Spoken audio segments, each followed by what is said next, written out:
usiogope, maana anayetaka kukuroga hakurogi wewe, anakuroga aliye nyuma yako. Bwana Yesu asifiwe sana.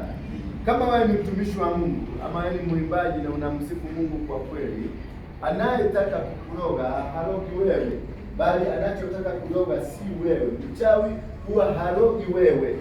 Mchawi anamaliza, anaangamiza kipawa kilicho ndani yako. Bwana Yesu asifiwe sana. Maana uchawi ni nguvu za shetani na kipawa ni nguvu za Mungu. Kwa hivyo uchawi hauji kwa ajili yako, Mungu amekitia ndani yako. Bwana Yesu asifiwe sana.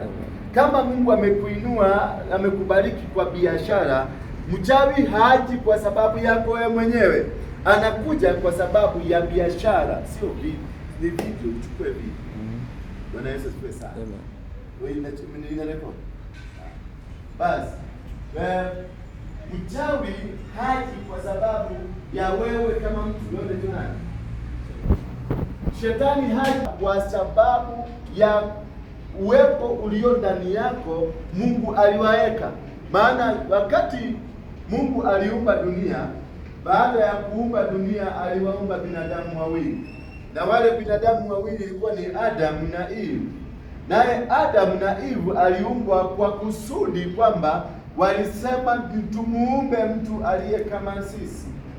Naye Lucifer, kabla ya binadamu wa kuumbwa, Lucifer ndiye aliyekuwa wa karibu sana na Mungu. Ndiye alikuwa akitembea na Mungu.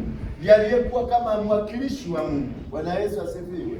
Kwa hivyo Lucifer aliposikia kuna watu wanakuja, kuna kitu kingine kinatengenezwa kuja kuchukua ama kupunguza mamlaka ya Lucifer alidevelop kitu kinaitwa wivu. Bwana Yesu asifiwe sana.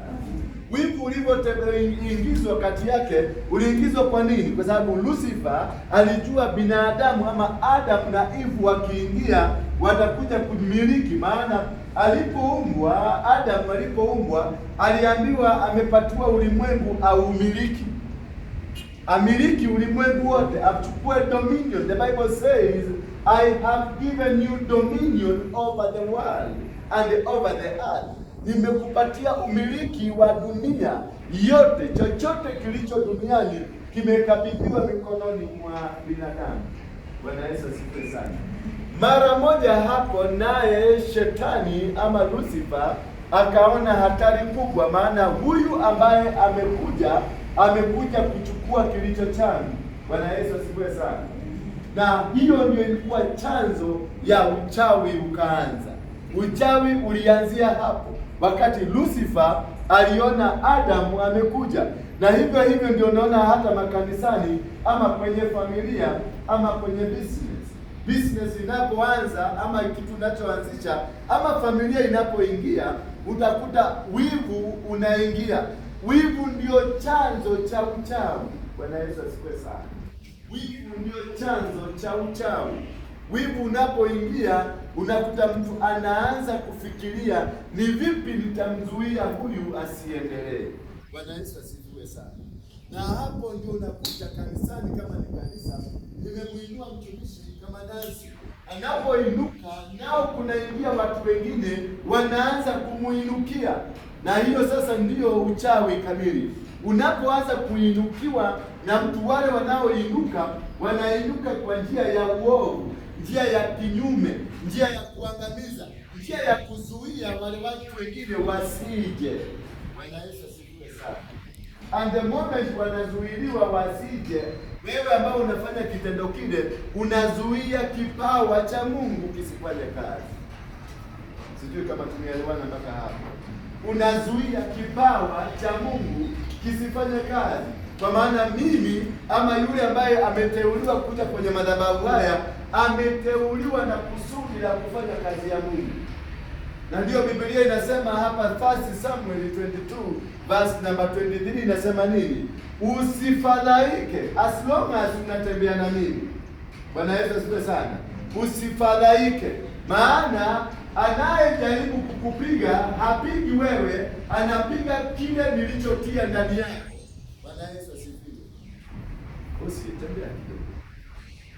Tembea, acha kukaa. Anayekuinukia Hakuinukii kwa sababu anakudharau wewe kama binadamu.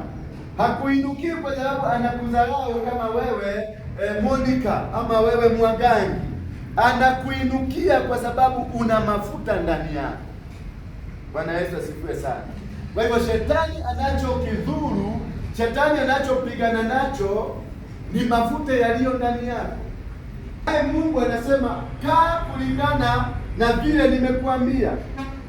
Kaa kulingana na vile nimekuagiza. Kaa kulingana na matendo yangu.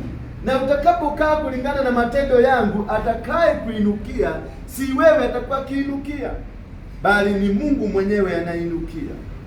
The moment you say according to the will of God, whoever tries to attack you will not be attacking you but attacking God, because you are under the cover of God. Bwana Yesu asifiwe sana. Bwana Yesu asifiwe sana. The moment watakuinukia, si wewe watainukia, watainukia Mungu.